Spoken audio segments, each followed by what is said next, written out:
ॐ अज्ञानतिमिरान्धस्य ज्ञानञ्जनशलाकया चक्षुरुन्मिलितं येन तस्मै श्रीगुरुवे नमः। भगवते वासुदेवाय ॐ नमो भगवते वासुदेवाय ॐ नमो भगवते वासुदेवाय।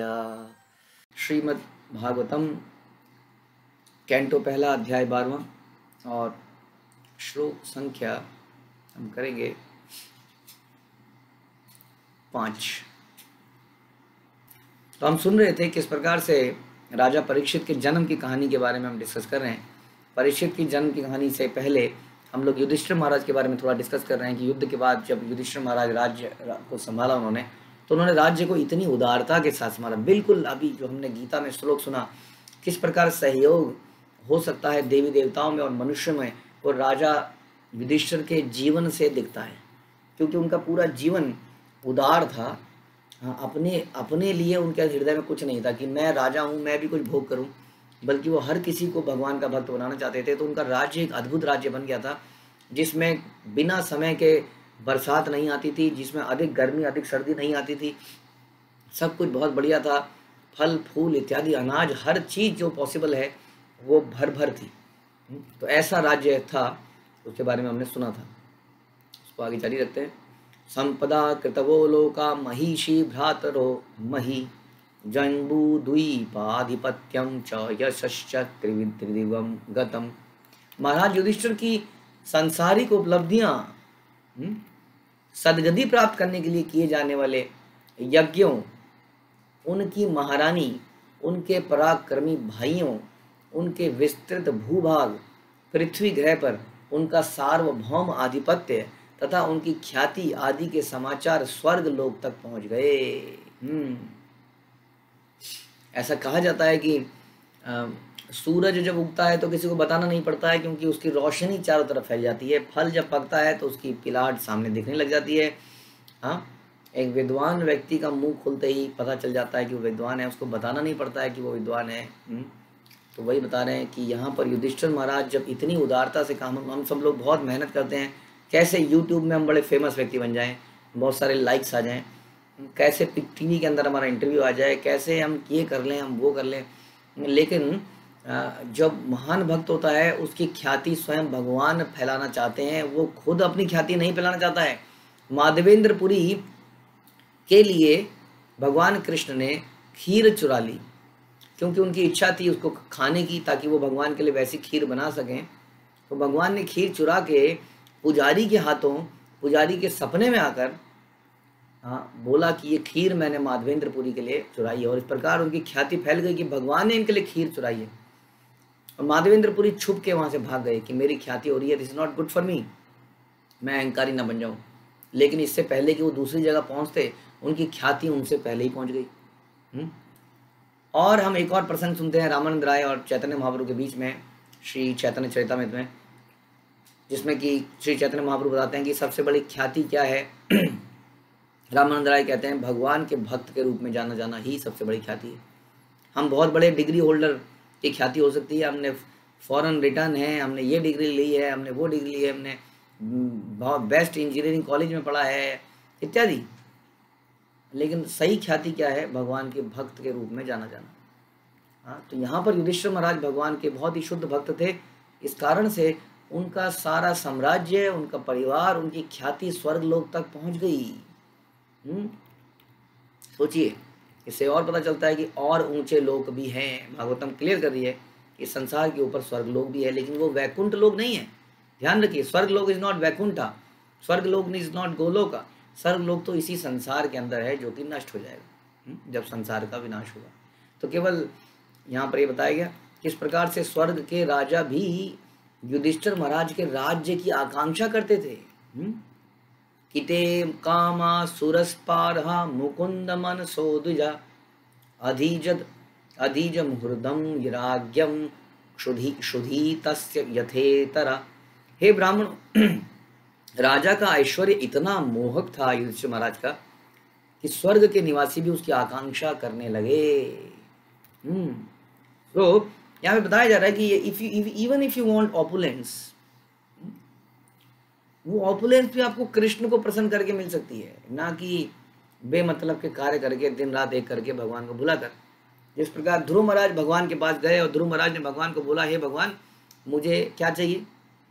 उन्होंने क्यों पूजा करी कि मुझे अपने पिता से नहीं, अपने पिता से भी या अपने पिता से भी महान राज्य चाहिए, उनसे भी बड़ा राज्य चाहिए, इतना बड़ा जो कभी अटल रहे हमेशा। इसलिए उनको अटल अचल लोक मिला, अटल ध्रुव तारा जो हम कहते हैं, पोल स्टार, ध्रुव लोक, जो कि सबसे महान लोकों में से आता है। यानी कि उनसे ऑपोनेंट कौन है बताइए समाज में। और ऐसा सुनते हैं हम कि उन्होंने हजारों साल तक राज्य किया ध्रुव महाराज ने। हालांकि वो चाहते नहीं थे अंत में राज्य करना, वो भगवान के पास जाना चाहते थे, लेकिन फिर भी भगवान ने दिखाया कि कैसे मैं अपने भक्त की जरूरतों को भी पूरा कर देता हूँ, लेकिन शरणागति तो करिए। तो वैसे ही युधिष्ठिर महाराज थे, तो उनका ऐश्वर्य इतना मोहक था कि स्वर्ग के निवासी चाहते थे कि वैसे उनका राज्य प्राप्त हो, लेकिन वो भगवान की सेवा में ही लगे थे। उन्हें भगवान की सेवा के अतिरिक्त कोई चीज भी तुष्ट नहीं करती थी।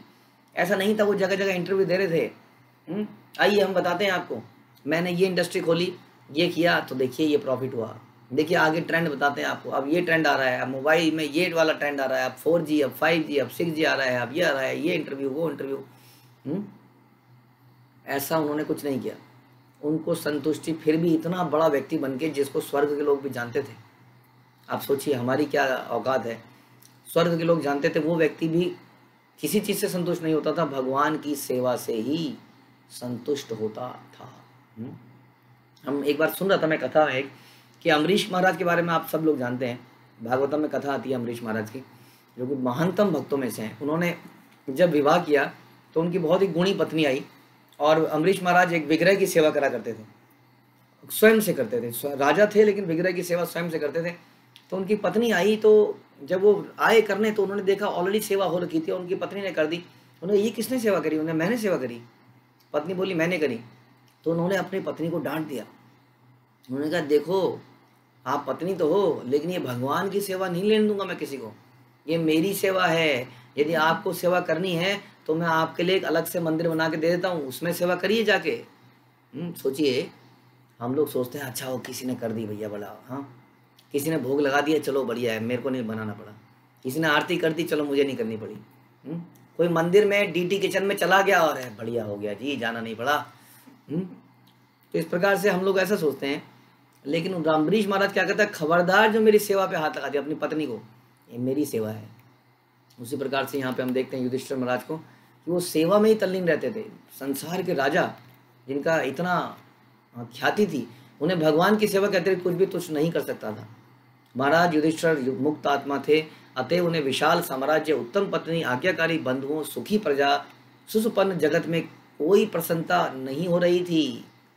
उसके पास सब कुछ था लेकिन उनसे प्रसन्नता नहीं थी उन्हें। हम लोग अपने परिवार के बीच में बैठ जाते हैं तो बड़ा प्रसन्नता होती है हमें, आ गई जी परिवार के लोग, कुटुंबी बैठ गए। यहाँ कह रहे हैं उनके पास बेस्ट कुटुंबी थे।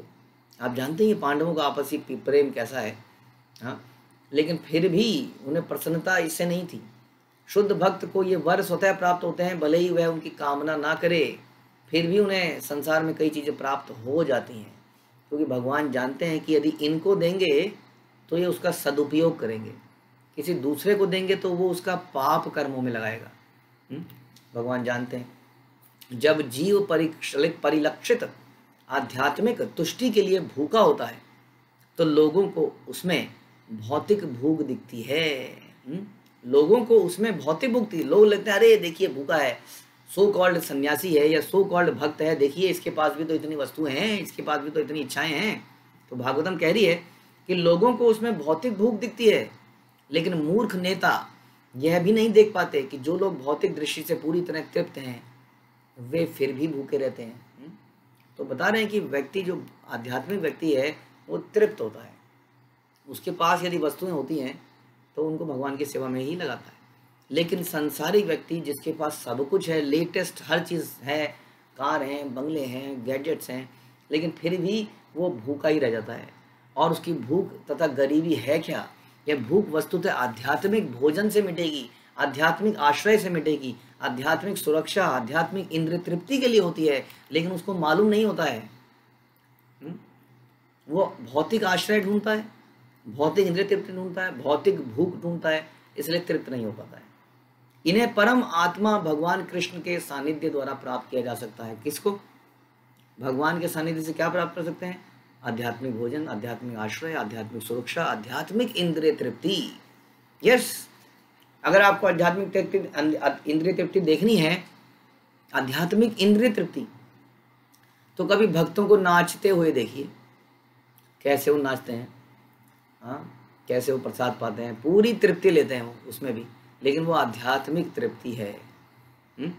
ये भगवान के सानिध्य से प्राप्त हो सकती है, हाँ, या उनके भक्तों के सानिध्य से प्राप्त हो सकती है।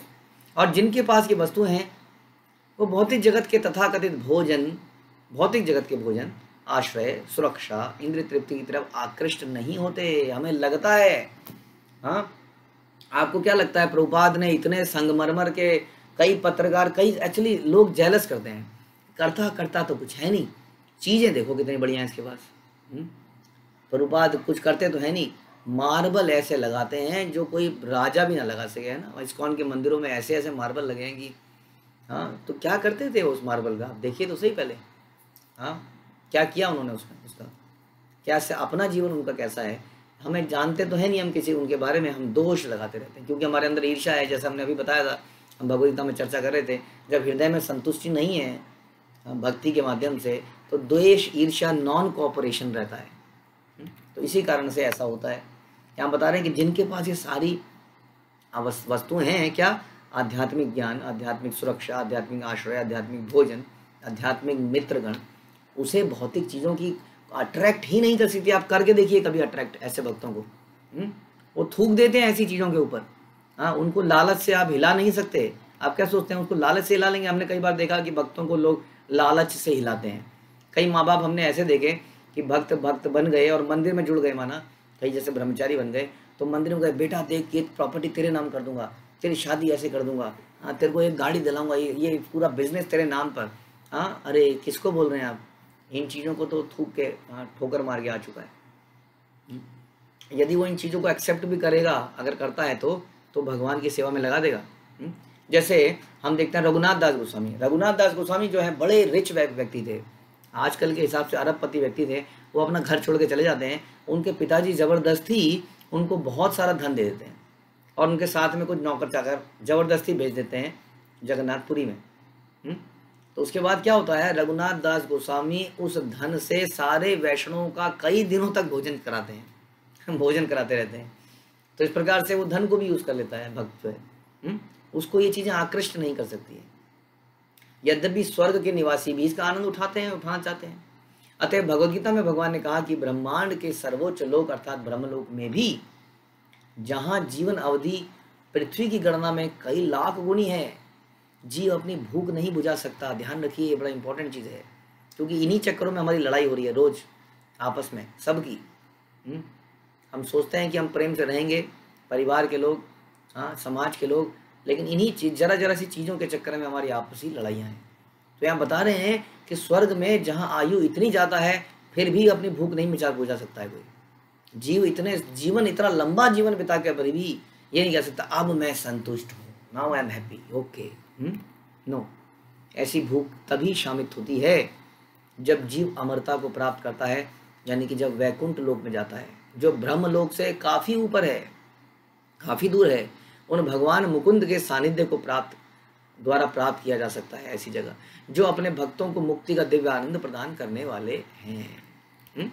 यानी कि आध्यात्मिक सुख से ही हम वास्तविक रूप से संतुष्ट हो सकते हैं और अपने सारे अनर्थों को दूर कर सकते हैं। आध्यात्मिक संतुष्टि पाने के लिए हमें भगवान के नामों का जप करना पड़ता है, हमें भगवान का कीर्तन इत्यादि करना चाहिए, हमें भगवान का प्रसाद लेना चाहिए, हमें दूसरे लोगों को भी ये बांटना चाहिए, हमें भगवद गीता, भागवतम इत्यादि का पाठ करना चाहिए और भक्तों की सेवा करनी चाहिए। जीवों का हित करने के लिए उन्हें भी कृष्ण की भक्ति देनी चाहिए। इस प्रकार से हम लोग क्या पा सकते हैं, संतुष्टि, और फिर हमारे हृदय से बैर द्वेष खत्म हो जाएगा। आप देखेंगे परिवार में इतना प्रेम हो जाएगा। हमने देखा जहाँ के परिवार के लोग सारे कृष्ण भक्त बन गए, वो बड़े प्रेम से रहते हैं। अभी कई जगह हमने देखा कि प्रॉपर्टी के चक्कर में झगड़े हो गए, पिताजी चले गए, हाँ, उसके बाद भी जहाँ भक्त लोग थे, माना उनमें बीच में मतभेद भी था, तो भी भक्ति में लगे होने के कारण उन्होंने बड़े अच्छे से समझौता कर ही लिया, चलो ठीक है यार, इसके बाद जा रहा है तो जाए, कोई बात नहीं, जाने दो। ऐसा हमने होते हुए देखा। तो ये दीज आर और रियलिटी। अगर वास्तव में समाज में सुख, समृद्धि, शांति चाहिए तो हमें सबको कृष्ण भावनामृत बनाना ही पड़ेगा, नहीं तो ये नहीं हो पाएगा। मातुर गर्भत गतो वीर स तदा भृगुनंदन ददर्श पुरुषम कंचित मानो अस्त्र चेदिसा। हे भृगु पुत्र शौनक, जब महान योद्धा बालक परीक्षित अपनी माता उत्तरा के गर्भ में थे, अब ये कहानी आगे बढ़ रही है धीरे धीरे, परीक्षित महाराज के जन्म की तरफ जा रही है, कि जब महान योद्धा बालक परीक्षित अपनी माता उत्तरा के गर्भ में थे और अश्वत्थामा द्वारा छोड़े गए ब्रह्मास्त्र के ज्वलंत ताप से पीड़ित थे, तो उन्होंने परमेश्वर को अपनी ओर आते हुए देखा। सोचिए कैसा सौभाग्य रहा होगा उस बालक का जिसने परमेश्वर को अपनी तरफ आते हुए देखा। परमेश्वर कहीं भी पहुंच सकते हैं, कैसे भी पहुंच सकते हैं, क्योंकि वो एनीवे सर्व जगह सर्व omniscient, omnipresent, omnipotent, he is everything. वो सब कुछ सब जगह पर एक साथ उपस्थित हो सकते हैं और सब चीज़ों के बारे में जानते हैं कि कहाँ पर क्या चल रहा है। इसलिए तुरंत उन्होंने, परीक्षित महाराज ने अपनी माँ के कोख में, पेट में भगवान को अपनी तरफ आते हुए देखा। तो नेक्स्ट क्वेश्चन ये आता है, अच्छा अगर देखा तो कैसे लगते थे भगवान? पेट के अंदर भगवान कैसे आए? क्या उनका सर आया? पेट के अंदर भगवान घुसे होंगे तो हाथ ही हाथ आया क्या? भगवान का हाथ दिखा, भगवान का मोर पंख दिखा, भगवान की मुरली दिखी, क्या दिखा? अष्टंग मात्रम अमलम स्फुरत पुरट मौलिनम अपिव्य दर्शनम श्यामम तड़ित वासमम अच्युतम। वे भगवान केवल अंगूठा भर ऊंचे थे, इतने, जस्ट लाइक अ थम, अंगूठे जितने। तो अंगूठे जितने थे तो क्या दिख रहा था उनका? किंतु वे फिर भी पूर्णतया दिव्य थे, यानी कि उनका पूरा शरीर था, इतने छोटे रूप में भी उनका शरीर अत्यंत सुंदर था, श्याम वर्ण का था, अच्युत था। उनका वस्त्र बिजली के समान चमचमाता था। सोचिए कितना वस्त्र होगा, इतना सा वस्त्र, वो बिजली की तरह चमचमाता था, पीत वर्ण का था। उनका मुकुट दैदीप्यमान सोने का था। बालक ने उन्हें इसी रूप में देखा। तो इस प्रकार भगवान कितना भी बड़ा रूप बना सकते हैं, कितना भी छोटा रूप बना सकते हैं। तभी तो भगवान चींटी के अंदर भी मिलते हैं, हाथी के अंदर भी मिलते हैं, है कि नहीं? तो इस प्रकार से भगवान किसी भी रूप को प्राप्त कर सकते हैं, क्योंकि वो योगेश्वर हैं। सारे योगियों के ईश्वर भी वही हैं, योगियों को अष्ट सिद्धि भी भगवान ही देते हैं। तो भगवान के लिए कोई बड़ी बात नहीं थी। भगवान एनीवे हमारे हृदय में परमात्मा रूप में इसी साइज में रहते हैं, अंगूठे के बराबर कह सकते हैं हम। आप सुनिए भगवान के बारे में और जरा डिस्क्रिप्शन आ रही है कि कैसे दिखते थे। श्रीमत दीर्घ चतुबाहुं तप्त कांचन कुंडलम क्षतज अक्षम गदा पाणिम आत्मनः सर्वता दिशम परिभ्रमंतम उल्काभाम भ्रामयंतम गदाम मुहु। भगवान 4 भुजाओं से युक्त थे, यानी कि चतुर्भुज में आए थे। सोचिए अंगूठे जितने थे लेकिन फिर भी चतुर्भुजा में थे। उनके कुंडल सोने के थे, आंखें क्रोध से रक्त जैसी लाल थी, क्योंकि उन्हें क्रोध था। अश्वत्थामा भगवान के भक्त पर अटैक करता है, तब वे चारों ओर घूमने लगे। उनकी गदा उनके चारों ओर गिरते तारे की भांति निरंतर चक्कर लगाने लगी। तो उन्होंने अपने गदा को, अपने आप को ऐसा घुमाया कि अश्वत्थामा का अस्त्र व्यर्थ हो गया। तो वे उस विषम परिस्थिति में, उत्तरा के गर्भ में, जब भक्त महाराज परीक्षित को ऐसे रूप में दिखाई पड़े जो उनकी दृष्टि के अनुरूप था। एक बालक को एक बहुत बड़ा दृश्य नहीं दिखा सकते ना। सोचिए अब एक चींटी के सामने आप खड़े हो जाएंगे तो सर उठा के आपको देख पाएगी कहाँ तक जा रहा है आदमी? देख पाएगी? कैसे, कितना सर उठाएगी? उसको कुछ दिखेगा नहीं। इसलिए उसके अनुरूप ही रूप बनाया भगवान ने, कि परीक्षित महाराज को भगवान दिख सकें, तो बालक के अनुरूप रूप बनाया। भगवान हजारों ब्रह्मांडों से भी बृहत रूप धारण कर सकते हैं, क्योंकि हजारों ब्रह्मांड भगवान के शरीर के रोम छिद्रों से निकलते हैं और साथ ही परमाणु से भी लघु बन जाते हैं। दयालु तो वो हैं ही, अतः वे जीव की सीमित दृष्टि के अनुरूप बन जाते हैं। जैसी हमारी सीमितता है वैसी बन जाते हैं। और भगवान इतने दयालु हैं कि हमारी दृष्टि के अनुसार अर्च्य विग्रह के रूप में आ जाते हैं। कितना अच्छा मधुर लाइन है कि हमारी दृष्टि के अनुसार भगवान अपना रूप बना लेते हैं, क्योंकि हमारे अंदर इतनी शक्ति नहीं है कि भगवान के आध्यात्मिक रूप को देख सकें। तो भगवान अर्च्य विग्रह में अपने आप को डालकर हमें दृष्टि गोचर हो जाते हैं। इसलिए भगवान का मूर्ति केवल एक मूर्ति नहीं है जो अक्सर लोग बोल देते हैं। भगवान हमारी चिंतन शक्ति, हमारी देखने की शक्ति के अनुसार वैसा रूप धारण करते हैं जिसको हम अर्च्य विग्रह, मूर्ति इत्यादि कहते हैं। वे अपने विभिन्न असमर्थ भक्तों की सेवा स्वीकार करने के लिए ही अर्च्य विग्रह का रूप धारण करते हैं, क्योंकि हमारी क्षमता नहीं है ना। अभी तो हम गोलोक पता नहीं कौन से जन्म में जाएंगे, अगर इस जन्म में चले भी गए तो इस जन्म में सेवा कैसे करेंगे भगवान के आध्यात्मिक स्वरूप की, क्योंकि अभी तो हम उसको देख भी नहीं सकते हैं। तो अर्च्य विग्रह की सेवा करके हम लोग अपने घरों में भगवान को भोग आरती इत्यादि करके भगवान के साक्षात सेवा कर सकते हैं। ठीक है, तो इसमें हमने ये सीखा कि किस प्रकार राजा परीक्षित ने भगवान को उस पेट में अपनी कैपेसिटी के अनुसार देखा, या भगवान ने अपने आप को दिखाया। तो आगे कथा हम अगले सत्र में सुनेंगे। ग्रंथराज श्रीमद् भागवतम की जय, श्रील प्रभुपाद की जय।